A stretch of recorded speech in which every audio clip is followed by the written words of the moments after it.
Previously on Rome, rise and fall of an empire.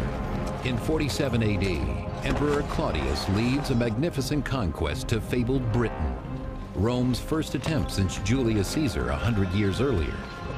But fueled by bloody rights and led by a charismatic warrior prince, the island's fierce inhabitants plunge Rome into an endless guerrilla war.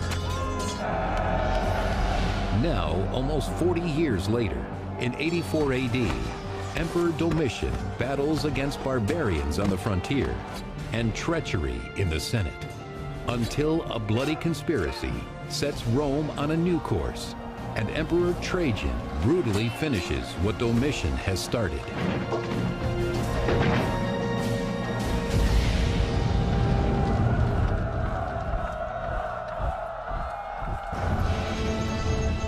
Rome, 80 AD.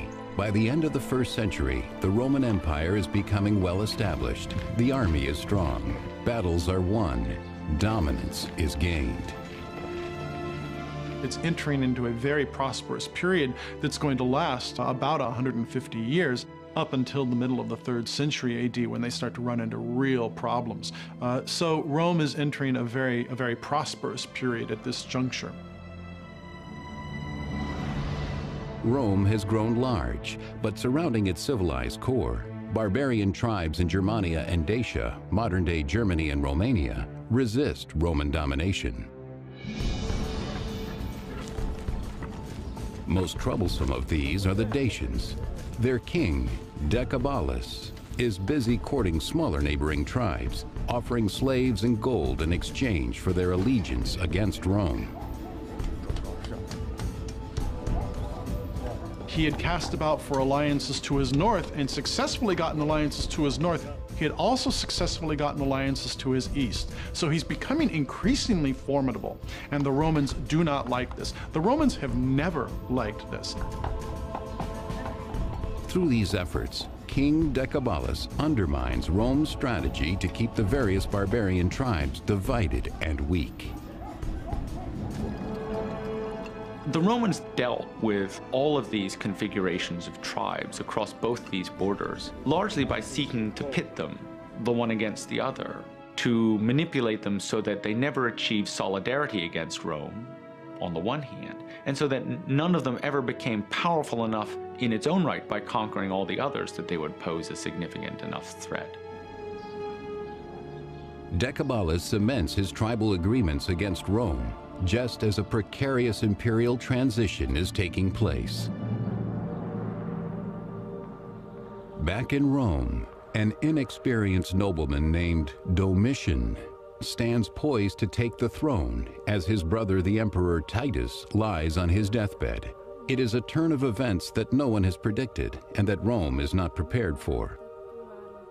There is apparent conflict between Titus and Domitian. Titus will die of plague in 81 AD, and there'll be rumors of Domitian having poisoned him, having gotten rid of his brother to gain imperial power. Titus, a popular emperor, rules for only 2 years. Domitian resents every minute of it, according to 2nd century biographer Suetonius. Domitian never failed to say that he and his brother should have ruled Rome together, but their father's will had been tampered with.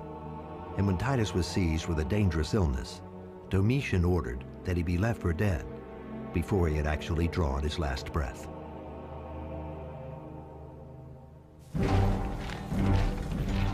Rome's might lies in the power of its army to crush the resistance of all who challenge the empire. So to prove he is as worthy as his brother and father, Domitian must earn his legacy on the battlefield. In 83 AD, he leads his soldiers to the Germanic frontiers along the Rhine and Danube in a showy display of Roman strength. But Domitian himself will not face the first onslaught of barbarian warriors alone. Accompanying him as his battle commander is someone who lacks both status and experience, someone who can never be a threat to him, Cornelius Fuscus. The man who was most in a position to threaten the emperor, that is, the man in command of troops at Rome, was too low rank to actually think of himself as a significant candidate for the throne. This is a way of protecting themselves by putting someone lower ranked in charge of these troops. Domitian has chosen an easy target, an unprepared and underarmed group of German barbarians. Emperors at the beginning of their reign often like to undertake a campaign, particularly if they feel their position isn't altogether secure. We can imagine that Domitian, who wasn't that much liked by many people, wanted to strengthen his ties with the army, and therefore a successful campaign against perhaps an opponent that isn't altogether ready for the attack might be a good option. The Germans go down in a bloody defeat, and Domitian praises his triumphant legions, raising their pay 25% and taking for himself a new honorary title, Germanicus, conqueror of the Germans.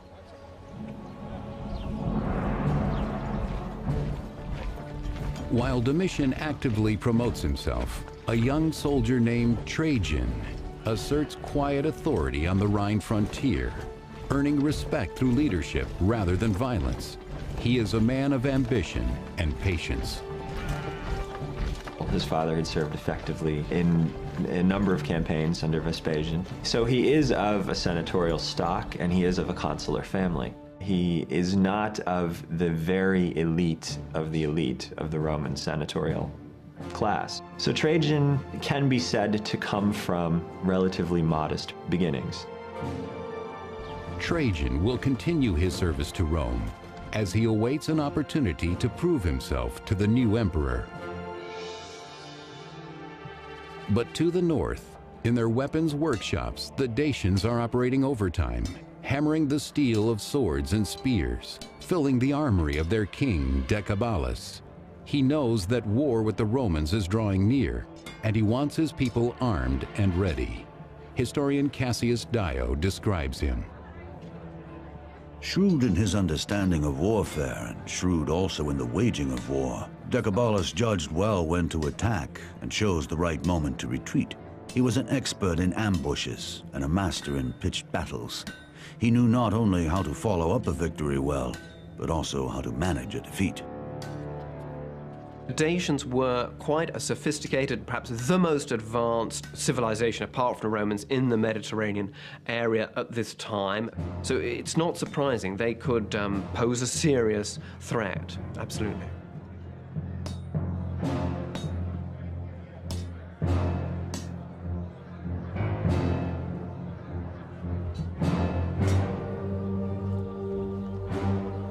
The Dacians gather with their shaman to purify the tools needed to perform a sacred ritual in which their heavenly god, Zalmoxis, will reveal their fate.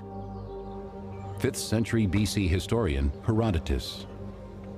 Once every 5 years they chose by lot one of their people and send him as a messenger to Zalmoxis, charged to tell the god of their needs. If the messenger be killed by the cast, they believe that the gods regard them with favor. But if he be not killed, they blame the messenger himself. Today, a Dacian messenger travels far to bring Zalmoxis a wish for victory against Rome, and the Dacians will settle for nothing less. Without warning or provocation, the Dacians raid the Roman province of Moesia. The markets of Moesia teem with the goods of a bountiful province. Fruit from the orchards, grain from the fields, pottery from the skilled artisans, and gold dug from the Moesian mines, a key source of metal for Roman coinage. Exploiting Rome's lack of vigilance on this part of the frontier, the Dacians ride in, catching the province completely off guard. They wreak total havoc, looting, pillaging, and slaughtering anyone who tries to stop them, including the governor of Moesia. It's unclear exactly why in 84 they go into Moesia, what this initial incursion is about. This had traditionally been their territory, at least part of Moesia had been their territory, and so possibly there is a desire to recover lost territory, or perhaps just a desire for plunder and a recognition that there is a weakness that can be exploited. Clearly, waging war on the other side of the Danube was a way to promote an elite of warriors, and clearly Decebalus had come to power as a consequence of that. In other words, waging war against the Romans was the best way for the aristocracy to come to political prominence. As Rome's border comes under serious assault, the untested Emperor Domitian will rally his troops against a lethal barbarian foe. 84 AD. With the death of his brother, Domitian has unexpectedly become Emperor of Rome. Now he must prove himself against an unexpected enemy. Unprovoked, the Dacian barbarians have raided the province of Moesia and killed its governor. The Romans send Cornelius Fuscus and his legion in reprisal.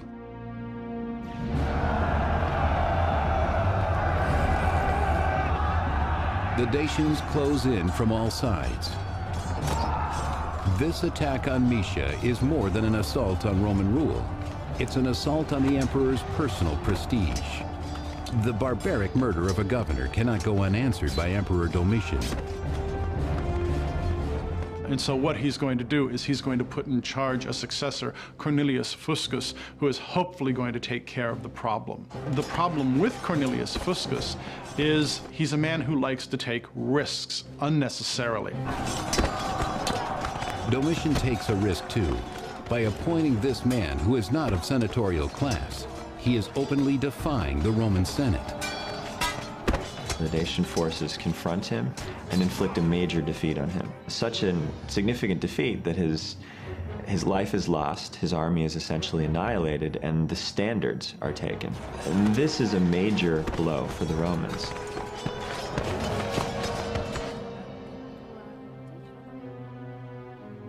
Rome pays for Domitian's misjudgment in the blood of its soldiers. But wars have other costs too, and it's the wealthy citizens of Rome who are forced to fund Domitian's expensive army. The emperor would stop at nothing to fill his coffers, writes 2nd century biographer Suetonius. Reduced to financial straits by the cost of buildings and shows and the pay raises he gave to the soldiers, Domitian eagerly resorted to every sort of robbery. He used any charge to seize the property of the living and the dead. In this way, he became an object of terror and hatred to all. All except the Roman army, whose loyalty Domitian has bought. With a new general installed after Fuscus's death, Emperor Domitian deploys his soldiers across the border to Tapai and Dacia. Now more than ever, the emperor must defeat Decebalus and regain Roman honor. He depends on auxiliary troops, foreign allies, paid to fight Rome's battles.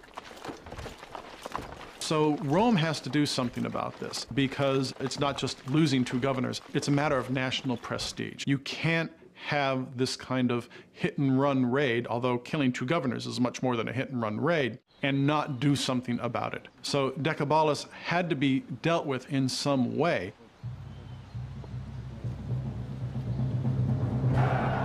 As the Roman and Dacian forces clash again, Rome is determined to settle the matter once and for all. The Dacians are notoriously fierce fighters, but the Roman army, beefed up with auxiliary troops composed of barbarian allies, won't back down. For the Dacians, the experience of fighting Romans is certainly going to be a terrifying experience. Not just because you're fighting a professional military that demonstrates its capacity and its organization at every turn, but also because you're going to be facing auxiliaries whose style of fighting are things that you've never encountered. You've never encountered people who look like this, or people who dress like this, or people who fight like this. And so the experience of a battle is going to be overwhelmingly a terrifying experience. Until, at last, Decebalus and the Dacians are overwhelmed, and they retreat. But circumstances won't allow Domitian to press the advantage against the Dacians. While Domitian is preoccupied with Decebalus and the Dacians, a Roman governor in Germania seizes his chance to rebel.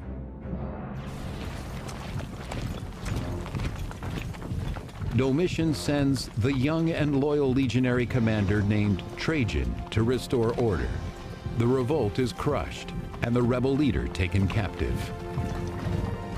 Domestic problem that Domitian faced in 89 was apparently dissatisfaction among at least one of the commanders and his legions elsewhere in the European theater. This was the general Saturninus, who seems to have made an attempt to declare himself emperor while Domitian was preoccupied with the Dacian Wars.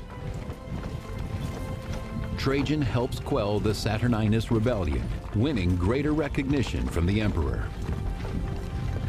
As a reward, Domitian makes him consul in 91. And then it seems he's given probably 2 military governorships along the frontier, both of which required great skill and also granted to him great responsibility. But for the Dacian king Decebalus, the Emperor Domitian's political and military problems provide an unexpected bonus. Domitian, an inept leader at best, suddenly feels vulnerable because of dissent in his ranks and the savagery of the Dacian resistance. Hoping to appease and control his defeated enemies, the insecure Domitian sends a messenger from Rome into Dacian territory, offering a generous treaty deal with the warrior king. It is a weak and cowardly solution. Anytime a military leader settles with an enemy for anything less than total victory, it's always going to be open for his critics to complain that this amounts to a cowardice, to letting an enemy off the hook. Witness the criticism, both in the 90s and early into this decade, that was leveled at George H.W. Bush for allowing Saddam Hussein to remain in power after the first Gulf War. In this strange reversal, Domitian's messenger delivers the spoils of war to his defeated enemy, according to historian Cassius Dio. Domitian had given large sums of money to Decebalus on the spot, as well as artisans of every trade, pertaining to both peace and war, and promised to keep on giving large sums in the future. Domitian squanders Rome's wealth to buy a barbarian's loyalty. He was forced to cut a deal that was very unfavorable, and to the permanent detriment of his reputation, he had to grant the Dacians a tribute. He also had to send engineers and technicians, and in essence laid the foundation for a Dacian resurgence. Then, in 89 AD, Emperor Domitian follows this display of Roman weakness with another foolish action. What he believes will be a show of Roman strength against other barbarians across the Danube.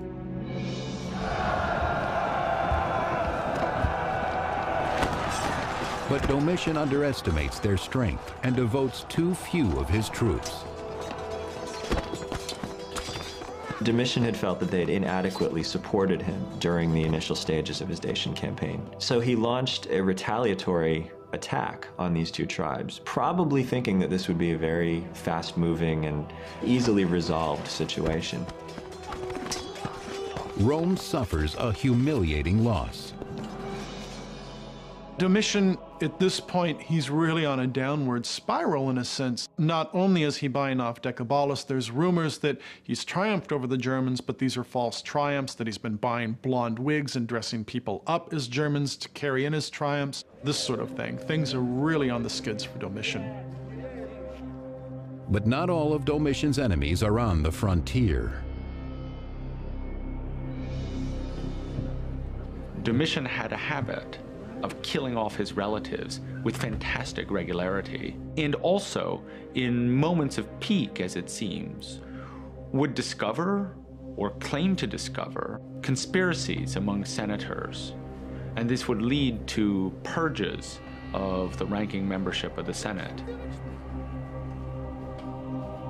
By 93 AD, Domitian declares himself Dominus et Deus, Lord and God.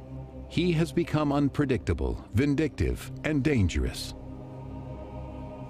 He made virtually everyone close to him feel continually under threat, and it was only a matter of time before someone lashed out to kill him before he killed them.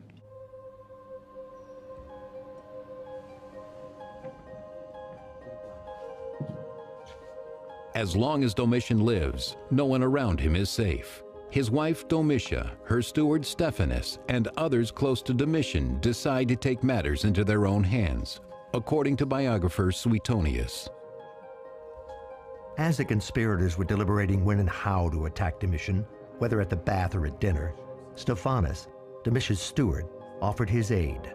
To avoid suspicion, he wrapped up his left arm in woolen bandages for some days, pretending that he had injured it and concealed in them a dagger. We know that at the time he's assassinated on September 18th, 96 AD, that he's hated by his wife Domitia, that he's hated by various courtiers and freedmen, that the Senate's not too fond of him. No one likes Domitian at this point. So there may have been a combination conspiracy between the imperial house and various members of the Senate. The plot is worked out. Now it's time to set it in motion. Holding himself accountable to no one, Emperor Domitian is despised by everyone.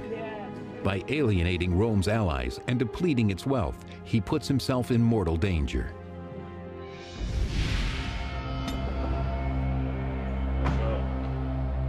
A trusted servant, Stephanus, approaches the emperor, playing on his fears, according to Roman biographer Suetonius. Given an audience with the emperor, by pretending to reveal a conspiracy against him, Stephanus handed him a scroll of false evidence and then stabbed him as he read it.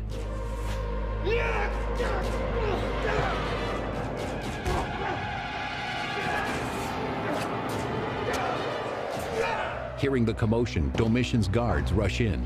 Too late to save the emperor, too soon for Stephanus to escape. Domitian is only 45 at the time of his assassination. He has reigned for 15 years. The assassination of Domitian unfolds as a plot within, at least initially within his household. He's assassinated by members of his court and assassinated in a private space. In many ways, this looks like a sort of open and shut case, but there are reasons to think that other things are happening.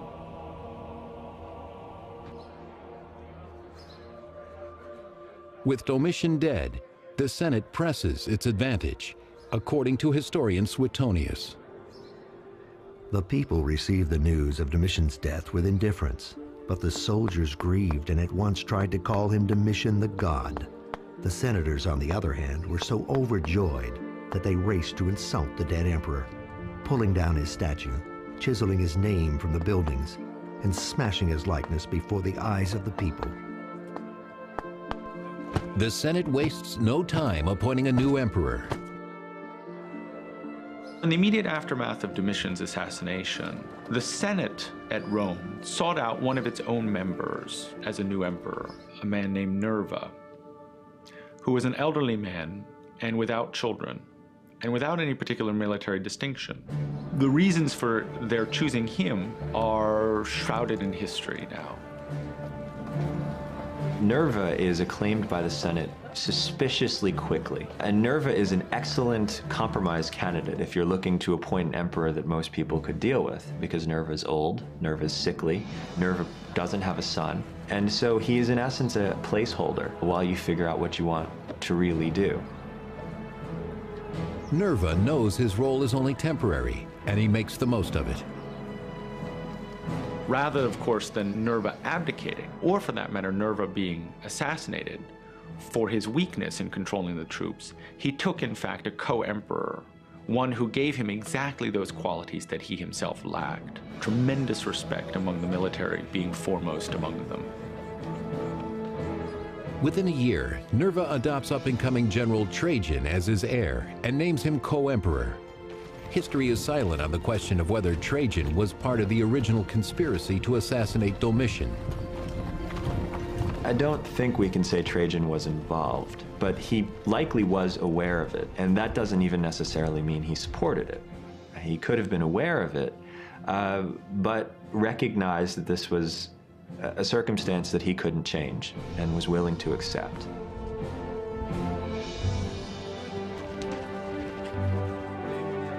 Three years later, Trajan, on foot and in civilian garb, is almost unrecognizable as he arrives at Rome's gates in 98 AD. He has come to be declared sole emperor after Nerva's natural death. He receives a hero's welcome once the guards realize who he is.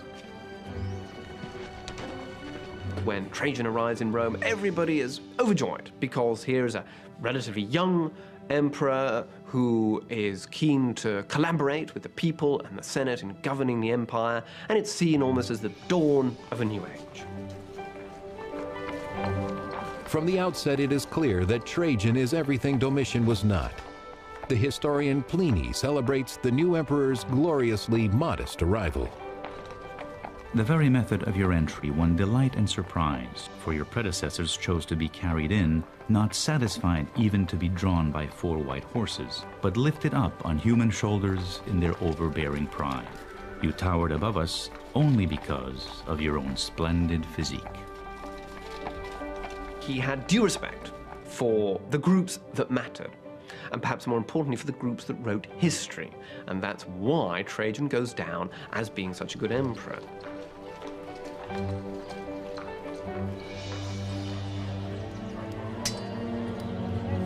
Trajan inherits Rome's humiliating and costly treaty with the Dacians.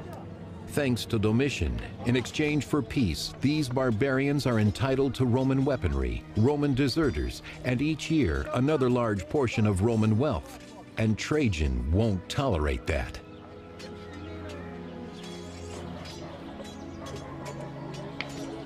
Trajan, and probably many like Trajan, looked at the defeat that the Dacians had inflicted on Domitian, or at least the treaty that the Dacians had inflicted on Domitian, as a real black eye for the Romans. And so there was incentive to do something about this and to fix this situation.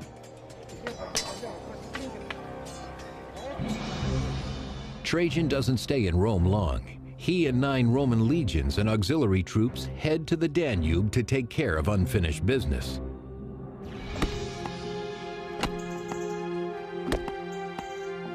He fortifies Rome's military presence on the frontier, preparing for a long engagement along the Danube. But before he can confront the Dacians, he must build the infrastructure to support his troops. Only then, according to the historian Cassius Dio, will he be ready to repair the damage wrought by Domitian and restore Rome's honor by settling the score with the Dacians. He took into account their past deeds and was grieved at the amount of money they were receiving annually. And he also observed that their power and their pride were increasing. But vengeance might not have been Trajan's sole motivation.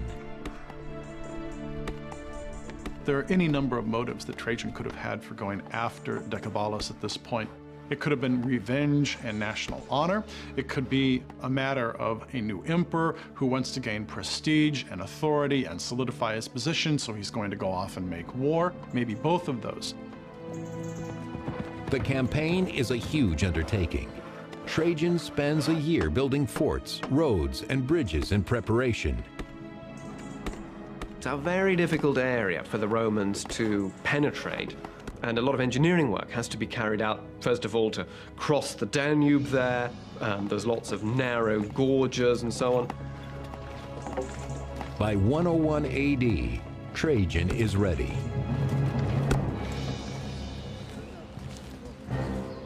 Trajan's reputation as a master commander precedes him, and the Dacian king Decebalus wants to undermine his efforts by making sure he doesn't profit.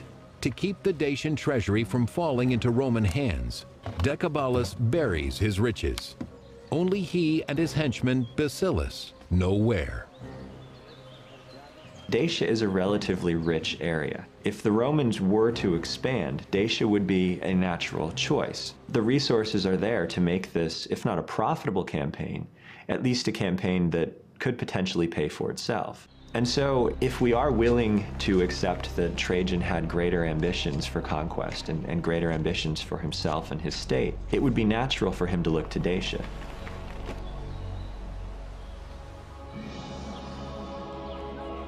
In the year 101 AD, the Dacians know their years of peace are about to end. Many of them pack up and flee for their lives. Though the Dacians have done battle with the Romans before, this time is very different, according to historian Cassius Dio. Decebalus, learning of Trajan's advance, became frightened, since he well knew that before it was not the Romans that he had conquered, but Domitian.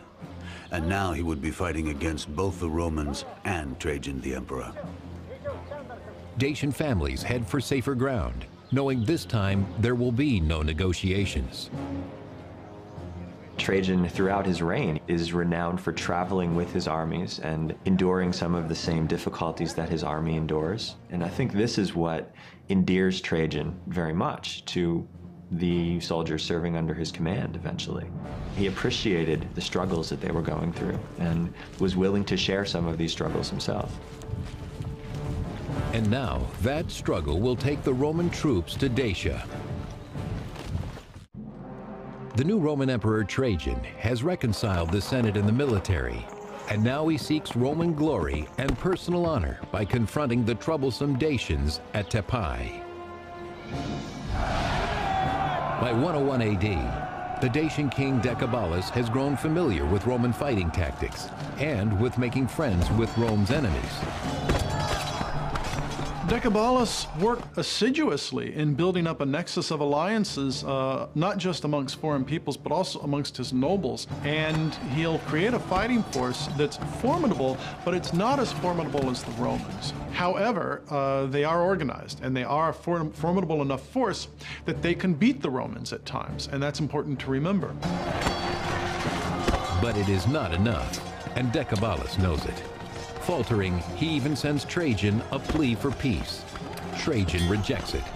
The emperor will stop at nothing short of victory, though it comes at a high price, writes historian Cassius Dio. Trajan engaged the foe and saw many wounded on his own side and killed many of the enemy. And when bandages gave out, he is said not to have spared even his own clothing, but to have cut it up into strips.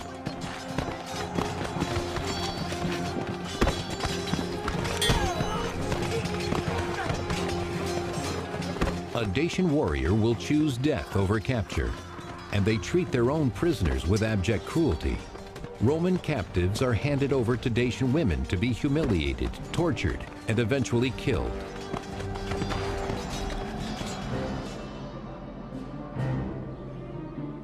Ultimately, Trajan prevails over Decebalus, bending the barbarian to Rome's will. The vanquished king will surrender all that he has gained from the previous treaties and swear his allegiance. Cassius Dio recounts the terms.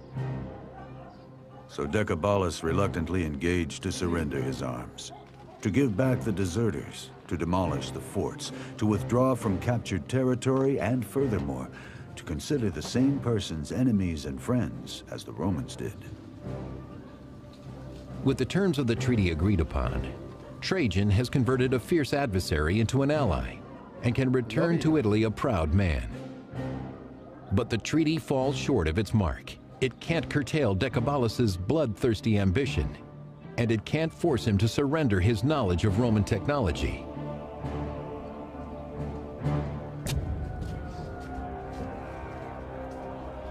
The Dacians are not to be trusted. Denied Roman weaponry, they begin to construct their own, breaking their word by building their armories. With sharpened blades and bolstered ranks, they expand their territory in defiance of Rome. It's very unclear why Decebalus should break the treaty. Probably the answer was that it was a question of inevitability. Decebalus no doubt saw that a war with Rome, another showdown, was inevitable. The region was not big enough for the two of them, if you like. And therefore, he thought he would get his attack in first. He took in deserters, he made various menacing moves, and perhaps he hoped he could seize the initiative, take over more of the region, and therefore forestall the attack by Trajan, which he no doubt thought was inevitable. While Decebalus is rebuilding his war machine in Dacia, Trajan travels from Italy to sabotage it. Where Decebalus relies on force, Trajan employs diplomacy. He courts the Quadi, Marcomanni, and other barbarians sympathetic to the Dacians, but swayed by Roman wealth. By winning them over to Rome's side, Trajan deprives Decebalus of fighting power. If Decebalus means to wage this war, he'll have to fight it alone.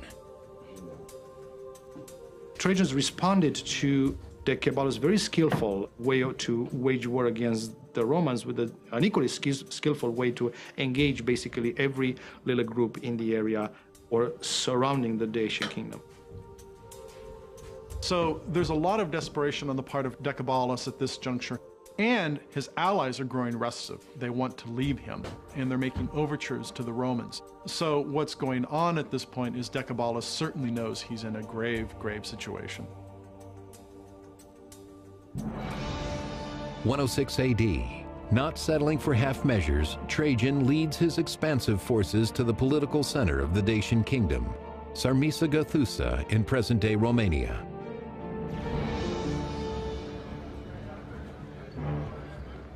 Within the walls of the fortress city, soldiers and citizens prepare for the invasion by Roman troops.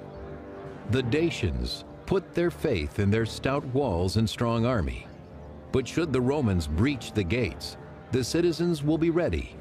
Armed with torches and oil, they will leave the Romans with nothing worth taking. And for themselves, a poison is prepared, so that no Dacian man, woman, or child will suffer capture and Roman slavery. If they are defeated, they will all be joined in death.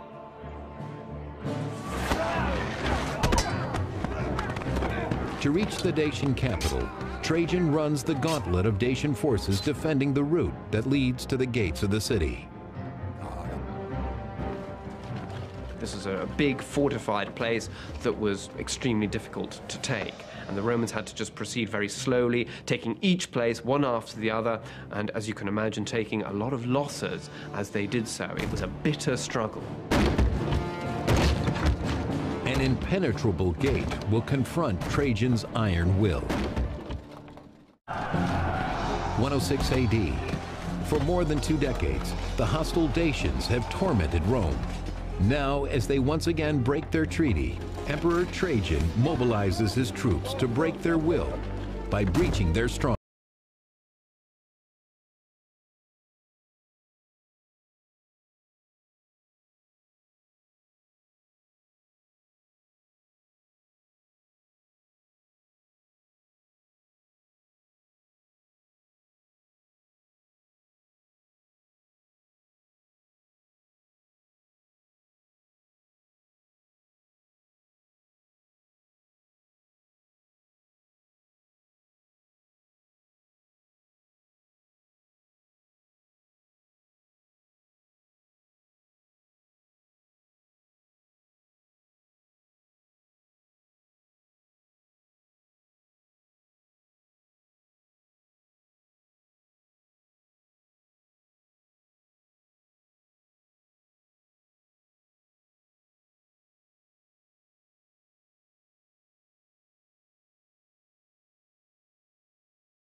and so on.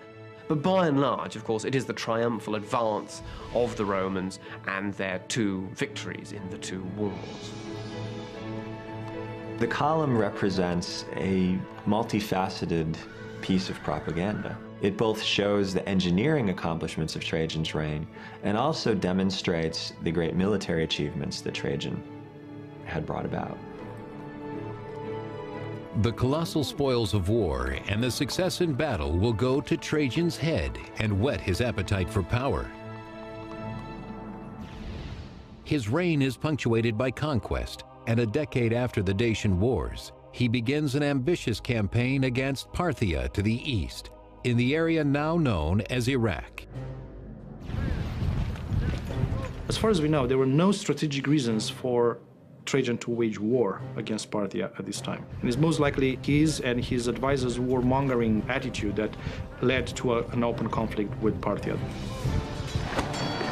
Trajan enjoys the success he's come to expect, but he has underestimated his enemy. The Parthians melt against this onslaught of this enormous military machine that's the Roman army. And the Parthians are so shocked by how easily the Romans came in that they manage in the next year to stage an enormous insurrection.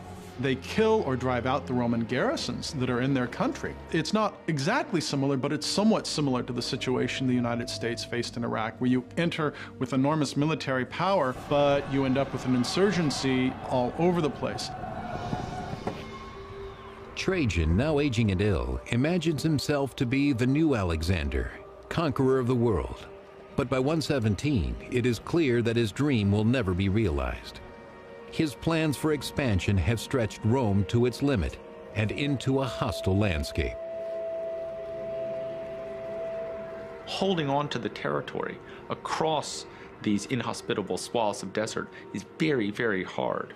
And Trajan found himself, especially fighting in the north, middle, and south at the same time, that he'd overextended his resources. At last, in old age, Trajan retreats, abandoning his campaign and heading back to Rome, but he dies before he gets there.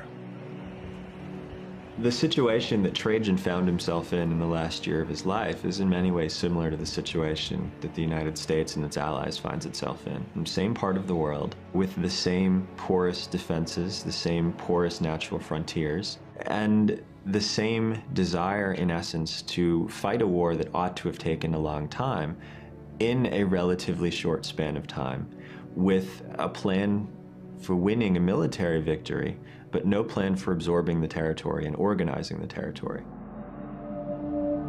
Trajan is considered one of the greatest emperors, but his ambitions could not be maintained.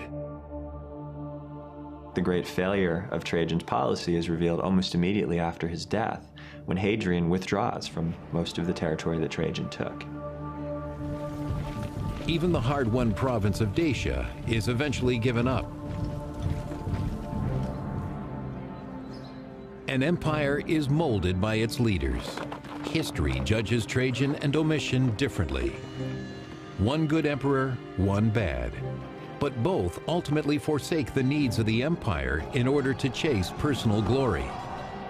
They won't be the only emperors to walk this dangerous path, a path that will eventually lead to the end of the empire. Next on Rome, rise and fall of an empire. In 160 AD, Rome stands supreme, but peace and prosperity lull the empire into a dangerous complacency. When Rome's enemies sense its weakness, Emperor Marcus Aurelius must rally Rome to fight for its very way of life.